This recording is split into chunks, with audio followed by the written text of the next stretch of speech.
बोलिए प्रेम से श्री सद्गुरु महाराज की जय। श्री सद्गुरु महाराज की जय। श्री सद्गुरु महाराज की जय। अखंड मंडलाकारं व्याप्तं येन चराचरं तत्पदं दर्शितं येन तस्मै श्री गुरुवे नमः। धन्य धन्य सद्गुरु सुखदा महिमा कही न जाए। जो कुछ कहो तुम्हारी कृपा कछो न बसाए। सृष्टि के कण कण में विराजमान संत सद्गुरु महाराज के पावन युगल चरणों में कोटि कोटि सा नमन। इस सत्संग में आए हुए समस्त धर्म प्रेमी सज्जन वृंद, माताओं तथा भक्तिमती बहनों, सबों के श्री चरणों में नमन। अभी हम लोग कुछ देर पहले रामचरितमानस से पाठ को श्रवण किए। सत्संग की महिमा कहते हैं कि अभी हम लोग सुने कि सुनी समझहि जन मुदित मन, मज्जहि अति अनुराग, लहहि चारि फल अछत तनु, साधु समाज प्रयाग। कहते हैं जो सत्संग के वचनों को ठीक ठीक सुनते समझते हैं, वो मानो प्रयाग में स्नान कर रहे हैं। एक तो हम लोग प्रयाग जाते हैं नहाने के लिए, वहां तो हमारा इस शरीर का मैल धुलता है, वह भी कुछ देर के लिए। और यह जो सत्संग रूपी प्रयाग है, इसमें हमारा जो अंदर में मन है, सूक्ष्म इंद्रियां है, उन पर लगी हुई जो मैल है वह समाप्त होता है। और जब सत्संग के वचनों को ठीक ठीक सुनेंगे समझेंगे, तब उस ओर जब चलने के का मन होगा, तब उस ओर जब चलेंगे, तब हमारा जो अंदर में और जो मैल है वह सब समाप्त हो जाएगा। आत्मा पर जो मैल लगा हुआ है, वह पर्दा लगा हुआ है, वह समाप्त हो जाएगा। तो कहते हैं कि यह सब करने के लिए, यह सब करने से पहले क्या करना होगा? तो कहते हैं सबसे पहले सत्संग करना होगा। जब तक सत्संग नहीं सुनेंगे, नहीं करेंगे, तब तक वह ज्ञान नहीं होगा। अभी हम लोग सुने गोस्वामी जी कहे कि बिनु सत्संग विवेक न होई, राम कृपा बिनु सुलभ न सोई। कहते हैं बिना सत्संग का वह सार असार का ज्ञान नहीं होगा। क्या सार है, क्या असार है, क्या नासवान है, क्या अनासवान है, यह सब जब सत्संग नहीं करेंगे तब तक यह सब ज्ञान नहीं होगा। क्या करना चाहिए, क्या नहीं करना चाहिए, क्या खाना चाहिए, क्या नहीं खाना चाहिए, जब सत्संग सुनेंगे तब यह सब मालूम होगा। तो कहते हैं सबसे पहले कहते हैं सत्संग करना होगा। और अभी सुने कि सत्संग की महिमा अभी गोस्वामी जी बताए कि यह सत्संग की महिमा छिपी हुई नहीं है। यह सत्संग की महिमा को जो पहले ऋषि मुनि सब हो गए हैं, नारद मुनि, अगस्त्य मुनि और वाल्मीकि मुनि, यह सबों ने अपने अपने मुख से कही है। जैसे कि हम लोग सुनते आते हैं कि रत्नाकर डाकू पहले बहुत बड़े डाकू थे और फिर उनको नारद जी का संग हुआ तो वह महान ऋषि वाल्मीकि जी बन गए। और अगस्त्य मुनि भी वह नीच कुल के थे और नारद जी भी वह भी नीच जाति के थे। तो यह सब परमात्मा की भक्ति करके महान बन गए। और अभी हम लोग सुने बहुत कुछ बातें कि ये जो हम लोग सुख दुख पाते हैं, जो बहुत सुख पाते हैं, तो यह सब समझना चाहिए कि सब सत्संग के प्रभाव से हुआ। यह हम लोगों को जानना चाहिए। और यह सत्संग की महिमा तो कहते हैं कि सबके सत्संग की महिमा कहीं छिपी हुई नहीं है। और अभी हम लोग और सुने कि इस सत्संग से क्या होता है। कहते हैं कि जो कटुवादी लोग हैं, जो ईश्वर को, परमात्मा को नहीं मानते हैं, तो वह भी जब सत्संग में आएंगे और सत्संग के वचनों को जब सुनेंगे तो वह लोग भी कहते हैं जैसे कौवा और कोयल दोनों देखने में एक ही जैसा लगता है, लेकिन हम लोग कौवा की बोली सुनते हैं तो उनको मार के भगाते हैं, और वही कोयल जो बोलते हैं तो हम लोग भी उनके आवाज पर दोहराते हैं। तो उसी तरह से कहते हैं कि यह जो कटुवादी लोग हैं वह कौवा के तरह है, और वही जब सत्संग के वचनों को सुनेंगे तो फिर वही उनकी वाणी मधुर हो जाएंगे और कोयल के तरह आवाज हो जाएंगे।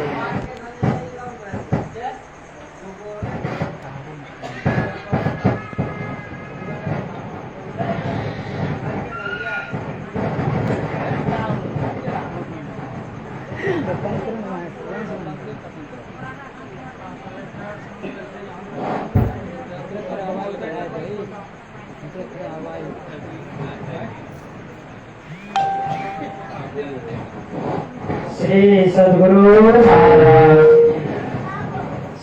सद्गुरु महाराज की जय। तो कहते हैं कि यह सत्संग करने से जो ईश्वर परमात्मा को नहीं मानते हैं वह भी सत्संग के वचनों को जब सुनेंगे तो वह फिर परमात्मा पर विश्वास करेंगे।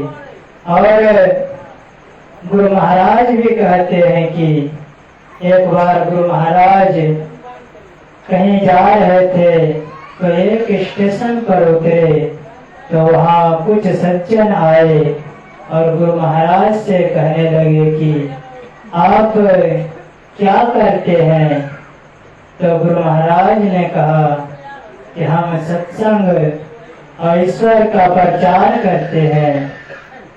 तो उन्होंने कहा कि यह सत्संग करने से क्या मिलता है? तो गुरु महाराज ने कहा कि तुम लोगों को क्या चाहिए? तो वह लोग सब चुप रहे। तो फिर गुरु महाराज ही बोले कि क्या तुम लोग इस संसार में अपना कीर्ति चाहते हो कि आप कीर्ति सुख से रहना चाहते हो कि दुख से, धन चाहते हो कि निर्धन, अच्छी बुद्धि चाहते हो कि कुबुद्धि? तो वह जो सज्जन लोग थे तो उन लोगों ने अच्छे अच्छे चीज जो थे वह सब बोले कि हम लोग चाहते हैं। तो गुरु महाराज ने कहा कि जब सत्संग करेंगे और सत्संग के वचनों को सुनेंगे तो यह सब चीज आपको प्राप्त हो जाएंगे। गोस्वामी जी भी कहते हैं कि मति की रति गति भूति भलाई, जब जही जतन जहाँ जही पाई। कहते हैं अच्छी मति, अच्छी बुद्धि, यह सब सत्संग से मिलता है। कहते हैं कि जब तक सत्संग नहीं करेंगे और ध्यान नहीं करेंगे तब तक यह सब प्राप्त नहीं होगा। और यह सब प्राप्त नहीं होगा तो कहते हैं उसका आगे का जीवन बहुत दुख में होगा। और जब आगे का जीवन दुख में होगा, अन्य योनि में चले जाएंगे, अन्य शरीर में चले जाएंगे, तो उस समय परमात्मा का भजन नहीं कर सकेंगे।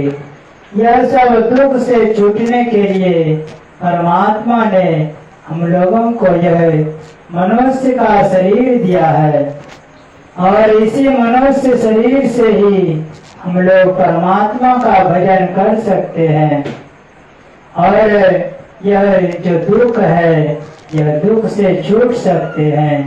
कहते हैं दुख तो बहुत है, लेकिन यह संसार में कोई रोग से दुखी है तो कोई गरीब है तो वह दुखी है। तो कहते हैं यह सब जो दुख है यह दुख थोड़ा है। गुरु महाराज कहते हैं कि सबसे बड़ा दुख क्या है? तो कहते हैं आवागमन सम दुख दूजा, है नहीं जग में कोई, इसके निवारण के लिए प्रभु भक्ति करनी चाहिए। कहते हैं यह जो जन्म लेना और मरना, यह जो आना जाना लगा हुआ है, पुनरपि जननम पुनरपि मरणम पुनरपि जननी जठरे शयनम, यह जो लगा हुआ है यह सबसे बड़ा दुख है। और इससे छूटने के लिए गुरु महाराज बताए कि इसके निवारण के लिए प्रभु भक्ति करनी चाहिए। यह सब दुख से छूटने के लिए ही हम लोगों को परमात्मा की भक्ति करना होगा। अभी तो लोग कहते हैं कि अभी यह जो जवान शरीर है यह शरीर तो अभी मौज मस्ती करने का है, अभी घूमने फिरने का है, भजन करने का समय तो बुढ़ापे का है। लेकिन कहते हैं सब काम इसी जवान शरीर से ही होगा। और जैसे हम लोग अभी पढ़ाई करते हैं और सब काम करते हैं तो वह जवान शरीर से ही होगा। ये नहीं कि जब बूढ़ा हो जाएंगे तब उस समय पढ़ाई नहीं होगा।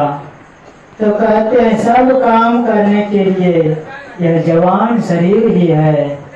और बुढ़ापा का जो सोचते हैं, कहते हैं कि यह शरीर कौन जानता है कि यह शरीर कब छूट जाएगा।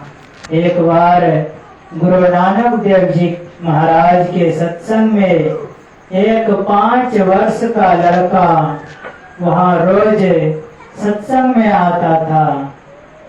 तो एक दिन गुरु नानक देव जी महाराज ने उस बच्चे से पूछा कि तुम इस सत्संग में आते हो तो क्या समझते हो?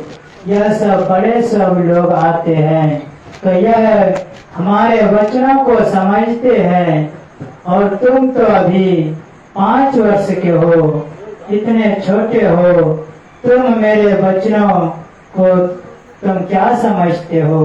तो उस बच्चे ने कहा कि हम तो कुछ समझते नहीं हैं, लेकिन एक दिन हम अपने माता जी के साथ बैठे हुए थे। माता जी उस समय रोटी बना रही थी और चूल्हे में लकड़ी का आंच लगा रही थी।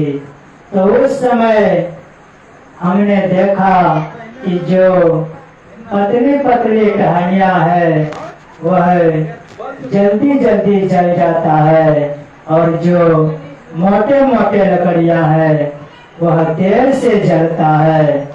तो हम उसी लकड़ी के समान समझे कि जो छोटे छोटे लकड़ियाँ है, पतले पतले लकड़ियाँ है, वह हम बच्चे के समान है और जो बड़े जो लोग हैं वह मोटे मोटे लकड़ियाँ के समान है। तो गुरु नानक देव जी महाराज ने कहा कि यह बच्चा नहीं, यह बूढ़ा है, यह तो इनके अंदर तो बहुत ज्ञान है, बहुत समझदारी है। तो कहते हैं कि जब यह संसार में भी हम लोग सुखी से रहना चाहते हैं और परलोक में भी सुख से रहना चाहते हैं तो हम लोगों को परमात्मा का भजन करना होगा और इसमें टाल मटोल नहीं करना चाहिए कि आज करे सुख। कबीर साहब कहते हैं कि इसमें टाल मटोल नहीं करना चाहिए। लोग कहते हैं कि आज नहीं कर सके तो कल कर लेंगे, कर नहीं तो अगले दिन कर लेंगे। कबीर साहब कहते हैं ऐसा नहीं, कहते हैं जो कल करना है उसको आज ही कर लीजिए, जो आज करना है उसको अभी कर लीजिए। तो कहते हैं यह मनुष्य का शरीर अनमोल है और यह शरीर अनमोल तो है लेकिन यह क्षणभंगुर भी है। इसका पता नहीं है कि यह कब इस संसार से यह चला जाएगा, इस संसार को छोड़ देगा। तो कहते हैं कि जब तक इस शरीर में प्राण है तब तक लोग रिश्ते नाते अपने कुटुंब संबंधी मानते हैं। जब इस शरीर से वह प्राण निकल जाते हैं तो सारे रिश्ते नाते खत्म हो जाता है, छूट जाता है। तो कहते हैं यह शरीर क्षणभंगुर है। यह शरीर कहते हैं कि पानी का सा बुलबुला, यह शरीर पानी के बुलबुले के समान है।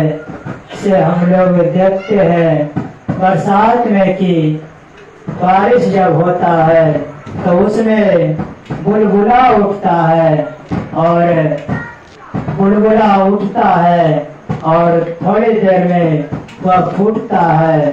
कोई बुलबुला उठते ही फूटता है, कोई थोड़ा दूर जाके फूटता है। तो उसी तरह से यह मनुष्य का शरीर है। कहते हैं कोई आप लोग देखे होंगे, कोई माता के गर्भ से ही मरा हुआ जन्म लेता है और कोई इस संसार में कुछ दिन रहते हैं और फिर वह इस संसार को छोड़ करके चले जाते हैं, और कुछ उससे विशेष दिन रहते हैं और फिर वह इस संसार को छोड़ करके चले जाते हैं। कहते हैं इस संसार में जो भी कोई आए हैं तो उसको जाना पड़ेगा।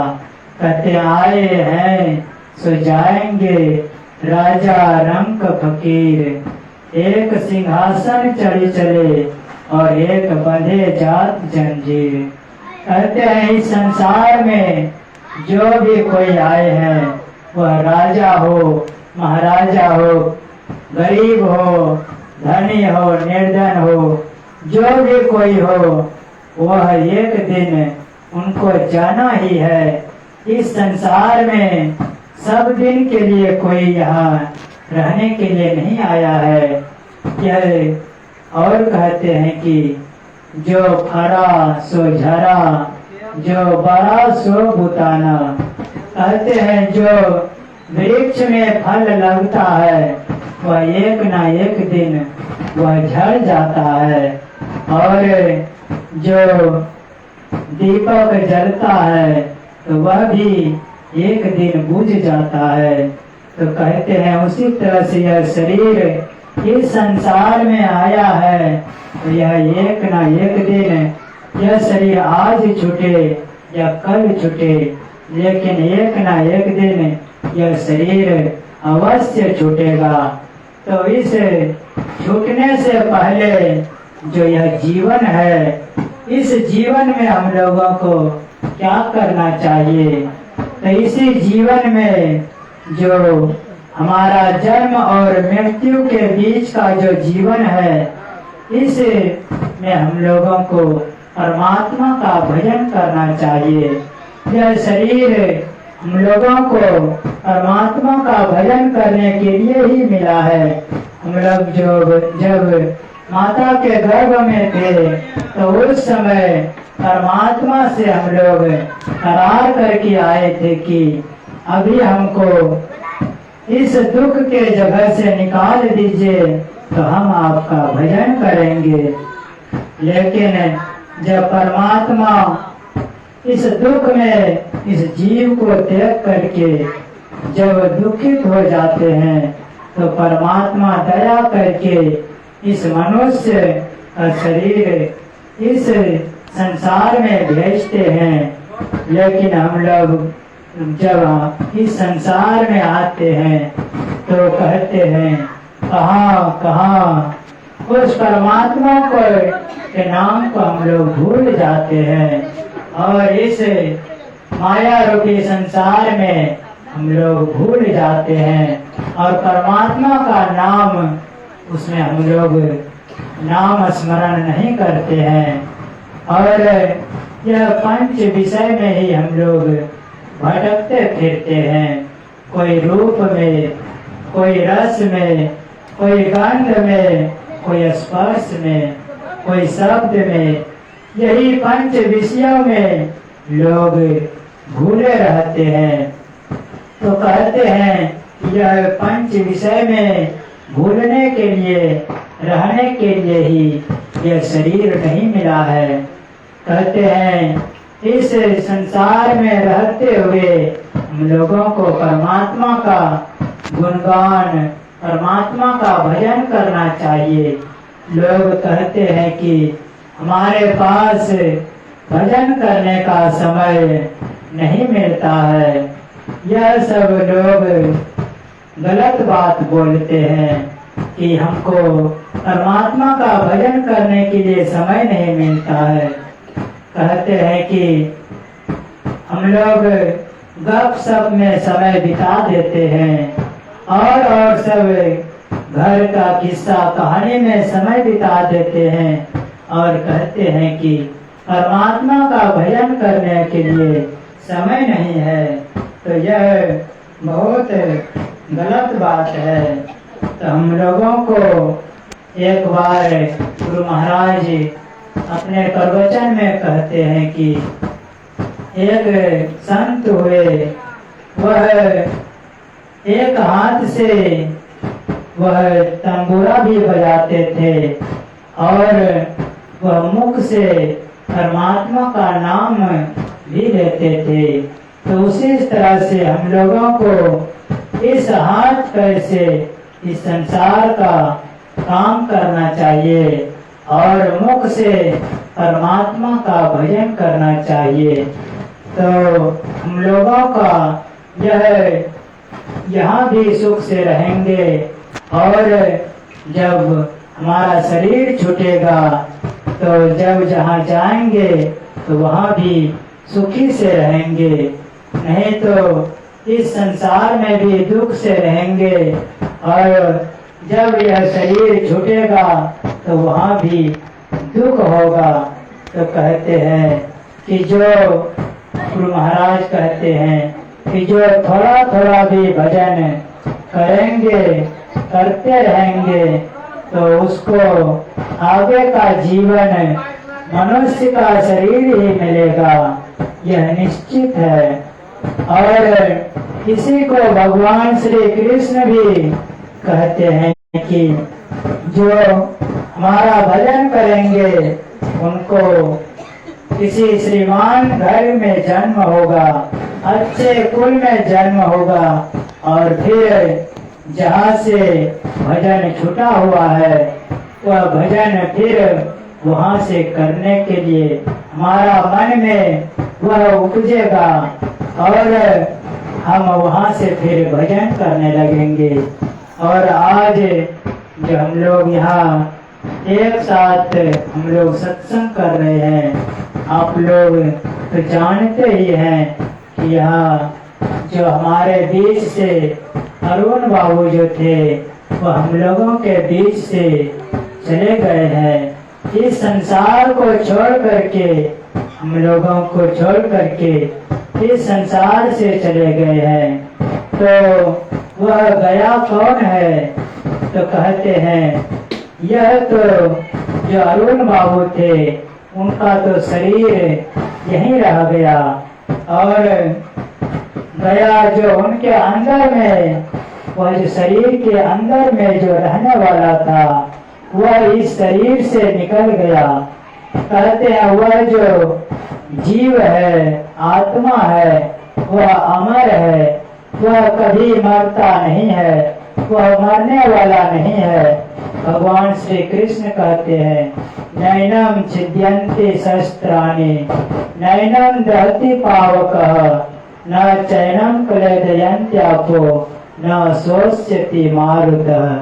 कहते हैं उस आत्मा को कोई काट नहीं सकता है, किसी भी शस्त्र से उसको नहीं काट सकते, उसको अग्नि नहीं जला सकती, हवा उसको नहीं सुखा सकता और उसको जल गला नहीं सकता है।